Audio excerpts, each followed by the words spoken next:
More than a bit after a second political assassination. Back in February, it was an outspoken opposition leader. Today, another outspoken opposition leader, Mohamed Brahmi, gunned down in a hail of bullets in front of his wife and children in the suburbs of Tunis today.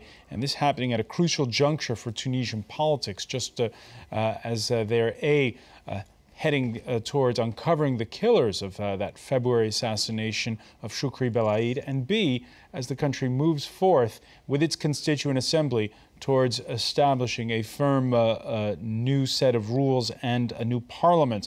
With us to talk about it from Tunis is Zied Mhirsi of the news website Tunisia Live. Here in the studio, we're joined again by Saida OUNISSI, who's a social policy researcher at Paris's Sorbonne University, Adnane YOUCEF of the secular left-wing Aljoumhouri party, and Patrick Smith of the Africa Report. A few days ago, Mohamed Brahmi explained how one of the reasons he joined most recently the Popular Front that Choukri Belaid was with was to keep up the pressure to prosecute Belaid's killers. He said to ask of a party, a family and a movement that's lost one of its main leaders, whose assassin is still unidentified, to ask them to shut up and accept it as a fait accompli. Such a call is a service to murderers and criminals, and I think no activist today will accept it. He was saying there was sort of pressure on him to keep it low profile, the clamoring for prosecution in that case. Adnane YOUCEF, you were telling us in part one of our discussion that you knew Mohamed Brahmi. Yes, I used to meet him in political meeting, sometimes in a public meeting. He was a self-described Nasserist, a nationalist. Yes, he's a very nationalist and Nasserist. He was open also. He was a person, everyone can say that we can discuss with him. He's not so why him? So radical. Why him? That's why a big him question. In your view? I think him because he is in the farthest place from the government, from the right power now. He is radically opponent to Nahda, to the Islamists, to the violence, and he is also from Sidi Bouzid, and he have make movement and action to support some jailed young people in Sidi Bouzid, and he was really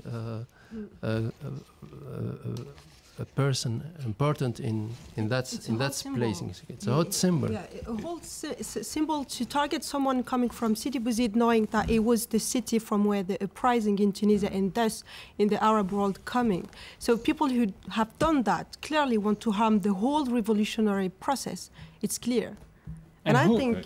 So whose interest is that in? Again, I'm sorry, you know. Yeah, I mean, both of us, we're not judges, but I think we clearly can see to who provide the crime, especially not the power. I think the person who are in power now are the person who are going to endorse the responsibility of his assassinations. So it's not very strategic to say that they are probably the guilty person for that. But in the same time, I mean, who wants to divide everybody in Tunisia? Who wants the collapse of the country? This is the question. It's not the good question to say for whom profit the crime. It's not the good question right now. Surely you could make a strong argument that the Salafists would benefit, yes. But you could make a strong argument that the sort of militarists would benefit. Those who want to return to Ben Ali may argue. I think it's very, very difficult. You can say many things if we ask this question.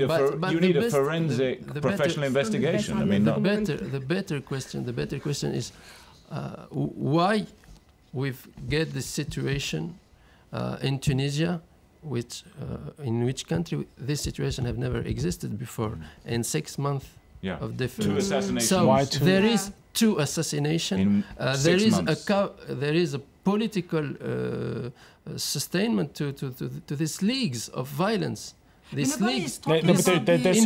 In France, Manuel Valls have dissolved 2 groups of extreme right. In Tunisia, we are asking. In Tunisia, we are asking to do, and what have been said, it's legal to do that in Tunisia. So there's a bit of wavering, you're saying, and a bit of a power vacuum.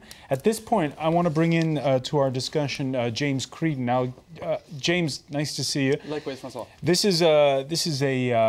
It's a breaking news story. It only happened a couple of hours ago that we found out about it, and yet the impassioned reactions were immediate.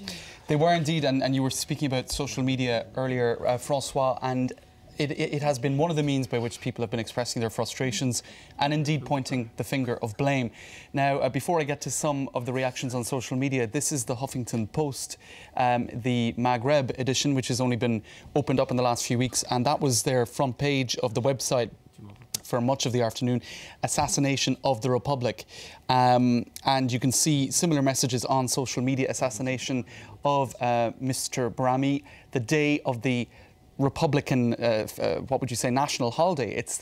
Because today is in fact the day when the Republic is celebrated in Tunisia. So a lot of people pointing to that and saying, for the last week or so, there has been all of this encouragement to fly the Tunisian flag.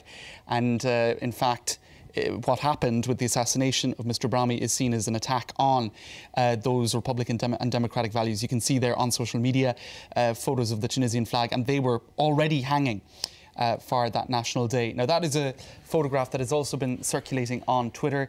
That shows Mohamed Brahmi with Chokri Belaid, another politician, an opponent to Ennahda, who was assassinated just 6 months ago. Those are two men who were assassinated together. And again, there's a lot of the timing again of all of this. And I want to bring into this discussion again Zied Mhirsi about this. Zied, it happening on the national holiday. All right, we'll try to get through to Zied in a minute. In the meantime, a lot of people obviously have been drawing links to what happened to Chokri Belaid just 6 months ago. Some saying that his assassins are still, there may be moves towards some sort of a justice now. But this tweet from Imad Mesdoua, who is a political analyst based in London, he's saying the assassination was a natural outcome of staggering levels of impunity. Which was the point that you were making a moment ago, Adnane. Exactly. Right. Now, I guess we'll have to wait and see, because that tweet also intervenes at a moment where we are seeing news that 6 suspects appear to have been identified for the assassination of Chokri Belaid. So we're at a point where that could shift. But as of today, they are still out there, and perhaps that is what gave the assassins of Mr. Brahmi the sense that they could go ahead and do what they did. This is some of what that's not what I'm saying, this is what I'm seeing on social media. All right, thanks for that, James Creedon. Sure. This issue of a power vacuum of sorts, I don't know if you could call it a power vacuum, Patrick Smith, but this concept that there's wavering, and you were mentioning, Adnane, a moment ago.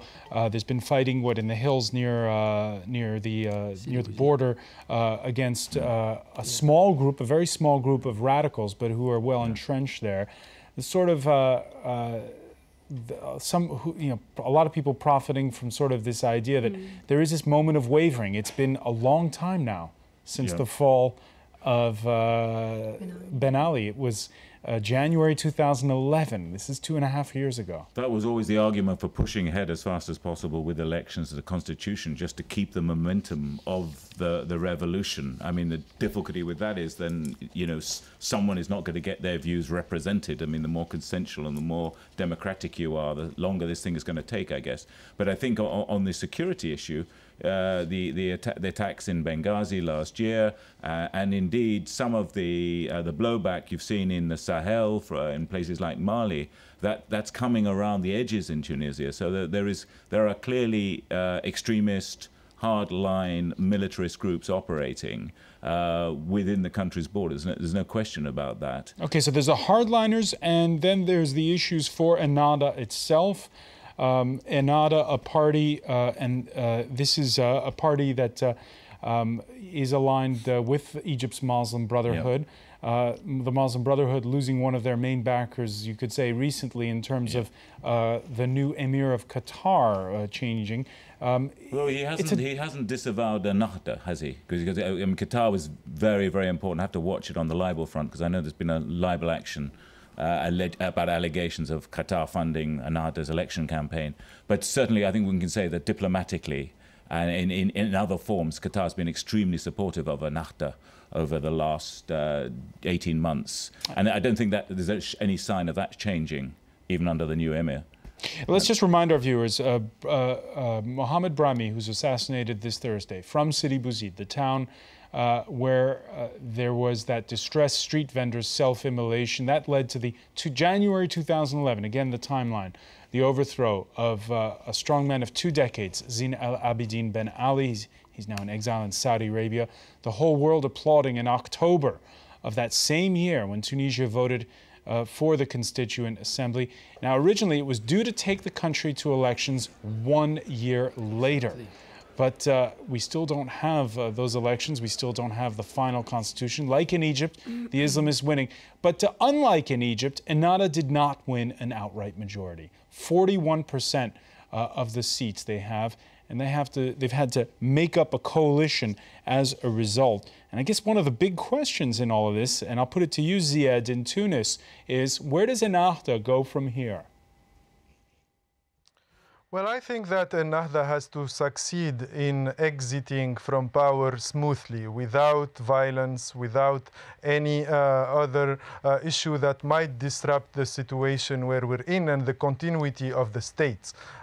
When Ben Ali left the country, the state continued delivering its services, and we had a smooth transition towards the next election, to the first elections, with the continuity of the state.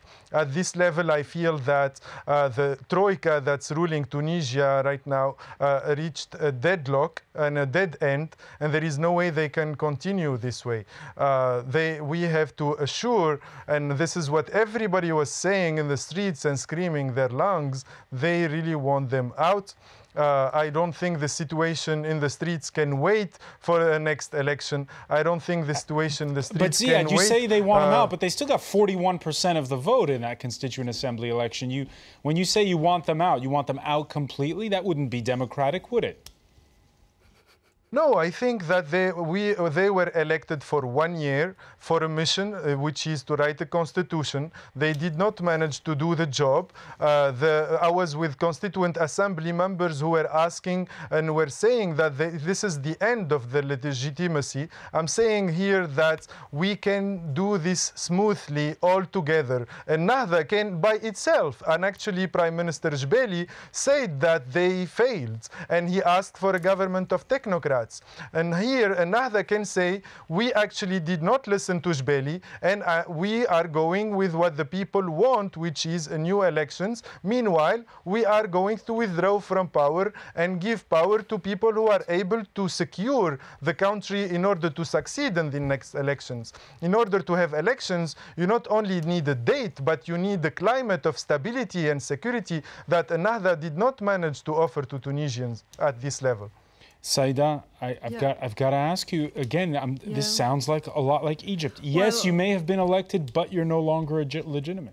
Well, it's. I think it's a whole political science question now, which is what is really democratical governance? Is it like said, for example, General El-Sisi, go to the street, give me a mandate? Or is it to respect the vote of the people, to respect the ballot, to actually have a respect for the institutions? Because I do believe, and this is what I learned at university, which is what election do. Only election can make it again. I mean, it's in a process as important for Tunisia, which is, again, I mean, we are learning in this country. It's a first experience. That's true that we had a very strong state, which is the heritage from a Bourguiba system. We have a strong administrations. We have a real political system. Even under Ben Ali, I mean, we had a political opposition. It was a fake one, but it existed. So in terms of institutions, in terms of administration, respect of the rule of law, Tunisia is capable of it. And I think this is what Tunisia have to do now in this very sensitive period. Zied, at the outset of our discussion, Adnane Ben YOUCEF was making the case for a what he called a government of national salvation. If there is such a government put in place, would you be for having the Ennahda party inside of that government? Well, first, a government of political salvation is not enough. What I'm asking is, of course, to be inclusive in the process, to include the Ennahda. But Ennahda was wise at some point in the transition process when they said, we don't want Sharia law in the constitution. At this time, today, they have to say, we don't want to be in power. We failed. We just want to be the mediator and give the power to a... What he's saying.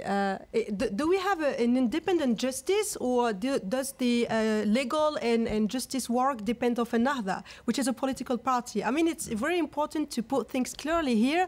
We are talking about a political party and not a state. It's the Tunisian state who probably, maybe, have, you know, like a responsibility in finding the suspect of Chokri Belaid assassination, and not a political party. I agree. Even though at that time, But couldn't the interior, with both the interior minister and the justice minister hailing from that party? Even at that moment, and that's why. And I mean, I think it clearly showed that he has failed, and he has withdrawn the Minister of Justice at that time, at Chokri Belaid assassination. So for us to find out how we can go forward, I think it's important to go. Prime Minister's call for technocrats to take those positions, didn't that make a lot of sense? It's certainly to have non-partisan technocrats running the defense ministry, the justice ministry, and the interior ministry. That might have actually taken some of the political sting out of Zied Mhirsi. I have to say here, I have to say here first that it's no more about who's running the ministry, because members of the main ruling political parties are in all layers of the government and all layers of the state now. So it's not enough to change a minister to create a real change in Tunisia. We really need them to be proactive in withdrawing from power smoothly. Otherwise, this is going to be violent. You have to realize the fever that is in the streets right now is unbearable. So at this point, we have to keep and think about the social peace and the success of the transition process. They had their chance for almost 2 years. They did not succeed. You know, I was with members of the Constituent Assembly who said that they can submit a law. As they not succeed. I mean, submit a law to basically cancel the national constituent process. This is what the people were screaming in the streets. They were saying that we don't want them in. They're accused by politically allowing these murders to happen. This is the situation we're in right now. So the National Constituent Assembly can disband itself by a law, the way we've done it with the previous, unelected sort of assembly that managed Tunisia during the first transition era. It disbanded itself and then gave its power to a new group of people. So this is what we need at this level. What I'm seeing in the streets is like some sort of anger that is just going to go like a tsunami if we don't have enough wisdom among our political leadership to be able to understand the demand of the streets. All right, on the heels of President Morsi's ouster in Egypt, the French president happened to be in Tunis for a state visit. François Hollande, who addressed that constituent assembly. France knows that Islam is compatible with democracy. France also knows that Tunisia draws its identity from multiple sources, and that political, economic and social progress demands the participation of everyone in a democracy, with the respect of freedom and equal rights. Adnane Ben YOUCEF. Yes, actually, I agree with what President Hollande said, but actually it was not the clear engagement of those who are leading the country right now. They've been not in building confidence and consensus. It was, you know, the improvement of the constitution. It was a matter of battle, clear political battle from almost all the social movement, from the political parties, and the intelligence of these people. So I don't think it was a matter of clear engagement to build something together. I think also one of the problem in Tunisia is the 1 year of the assembly. Almost all the political parties have signed for 1 year of the assembly, and to finish that. Now we have 2 years. In a country like France, François Hollande have been elected with a good, a good score. Right now he is less, but France is a democracy, a traditional democracy. In Tunisia, we are still in a transition. So the opinion is very important to take it in charge in the discussion. And I'm not sure today that the assembly is equal to what the opinion is. There are two parties in the government today. It's been too long since their mandate ran out, and they've lost their legitimacy, is what you're saying. There are two parties right now leading the country, but they've been spreading, and they are little parties. So, all right, one final issue, and it was broached there by Zied Mhirsi in Tunis, the fear that because there's this loss of legitimacy, that we could be heading towards a spiral of violence. Well, on the heels of that huge June 30th anti-Mohamed Mhirsi rallies that we saw in Egypt, just before Mhirsi was ousted, France 24's Tawfiq Mjaid sat down with Tunisia's Prime Minister. To me, it doesn't seem very plausible that what is happening in Egypt could happen in Tunisia, because I'm confident in the Tunisians' conscience. Our way of doing things relies on consensus, dialogue, and partnership. There's no reason to go towards what would be a waste of time or to stoke tensions. I think the way forward is through consensus and not division. Saida, OUNISSI, that was July 1st, now after this assassination. Mm-hmm. I think it's not false to say that Tunisia is a country of consensus, even if you look at the Tunisian history. Is that still possible? In my opinion, I'm just back from Tunisia, I was there. I think it's still possible because people were so traumatized by what is happening now in Egypt.